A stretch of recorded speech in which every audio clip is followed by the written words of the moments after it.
There'll be several shorter videos. I don't have editing software. I don't really care about that. It's more or less just going to get uploaded and recorded for future retention, I guess. I could just use YouTube as a external hard drive that's like near infinite. But the system is actually at pressure. I'm not actually sure what pressure. The gauge is kind of excessive for what I do with it, because the jug can only go up to maybe, I'm guessing, like 50 to 100 psi. That's, I mean, 20 is pushing it. I mean, I had it pretty close to like, I think it was like 9.8 or something, and it was just bulging. I mean, you could see on there how kind of swelled up it is.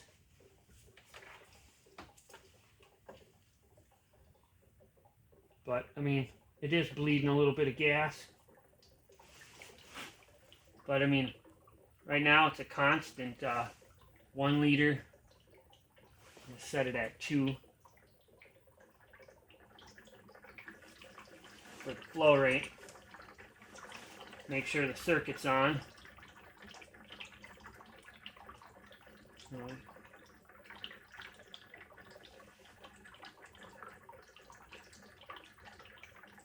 Suppose I could kind of zoom in. Not really sure how to do that.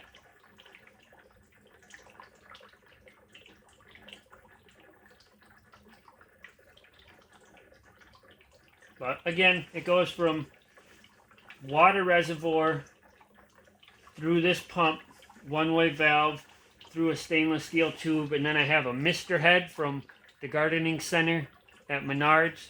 I cut that up and made the plug ends so I could adapt the vinyl tubing to it. And then there's aluminum and lye, and then the third part in the component is the water. The water is the control mechanism in the reaction with this electronic circuit board. Got to keep turning this on because it shuts off. Well, it looks like it's falling down a little bit. The pump should kick on in a minute here.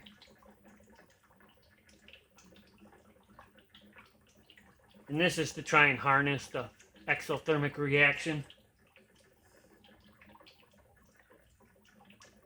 And it constantly monitors it. The instant it drops below a threshold, there's no like, I mean, the delay timers are about the only thing that cause the program to really hesitate. Otherwise, it executes pretty quick. Yeah, still has pressure. Oh, there it goes.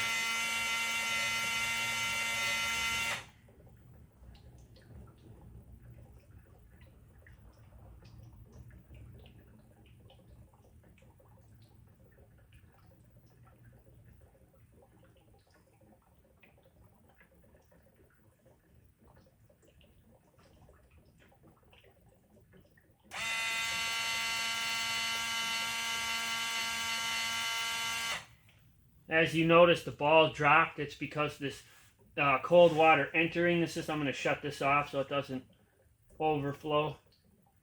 But it'll eventually build back up to pressure.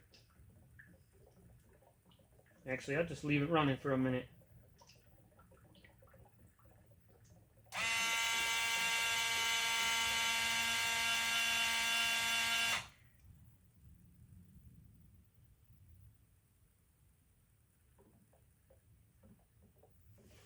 The water entering it is cold, therefore it cools down the reaction chamber. It's not a water-cooled setup or anything like that. It's still a work in progress.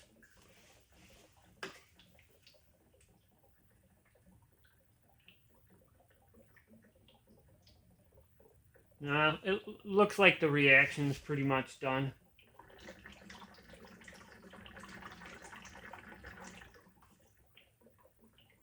Yeah, I'll leave the valve open and kind of shake it up a little bit.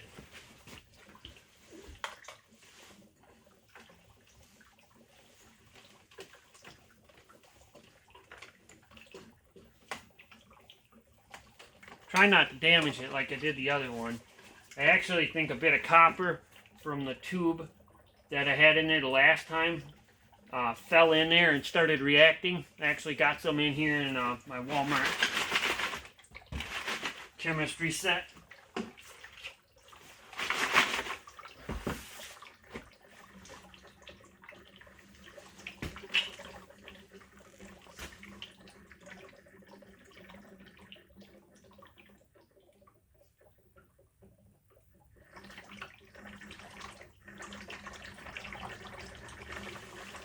I mean, the volume that it's outputting right now is pretty high. The gas does have a slight odor due to the nature of the lye, but I haven't litmus tested to see how caustic the vapor is, or the gas, to see if it's caustic. I did think about using canning acids, citric acid powder. I like to use this stuff in my electrolyzer. It's good for neutralizing the lye. As you see, that white spot on the floor was actually when it exploded on me. Not like gas-wise, but like steam. Whole melted and it just was like gray goo all over the place. But can actually adjust the volume. I mean, that's like 7 liters. It's dropping. If you look at the jug, it'll start to shrink a bit.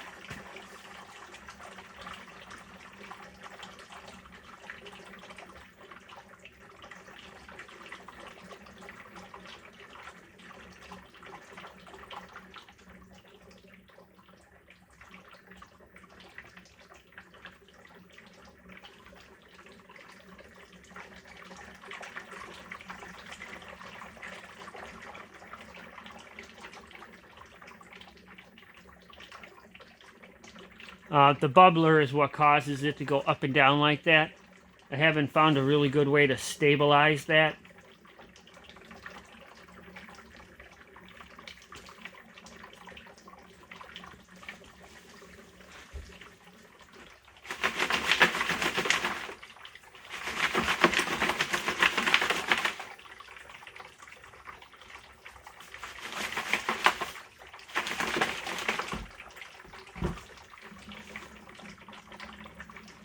She's roaring now.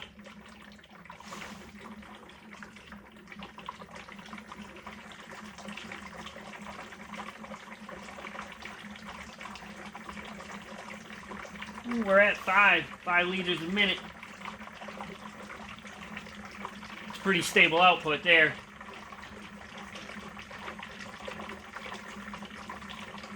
I'm not letting the system take on any more water, because it'll create a slurry in the bottom, which can be hazardous. Now that there's lye and water in there, almost all the aluminum that's in the bottom, shredded aluminum is what I put in there. That's why I'm getting a faster reaction. I take and fold up fresh pieces. It's kind of like cheating. But I wanted to demonstrate the Bunsen burner and the gas production. That's why I said if I ground it up, it'd be more efficient. And this is what it was. This is what I originally wanted to run. This was meant to run this. I have an adapter so I can plug into my regulator down here. I just on thread that and thread in I have a hose that has the same barb fitting, so I can just pipe it right in there. The only downside is the valving on this. You have to have 20 psi in order to keep it open, which is more than I'm comfortable with on this setup. Because I mean, it's an exothermic reaction with hydrogen. I'm not gonna do anything too dumb.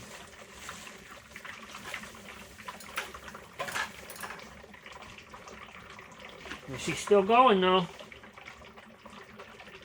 I mean, this thing's almost all the way open too. As you can see, the needle valve on there.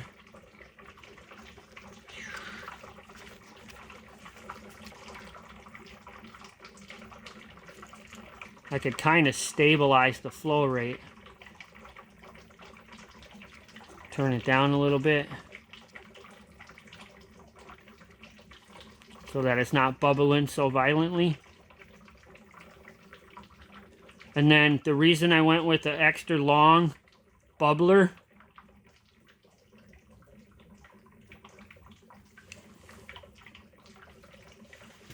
on the back side here. Oh, and those wheels are actually from a planter I have inside my house. It's those tomato planter boxes you get at Menards.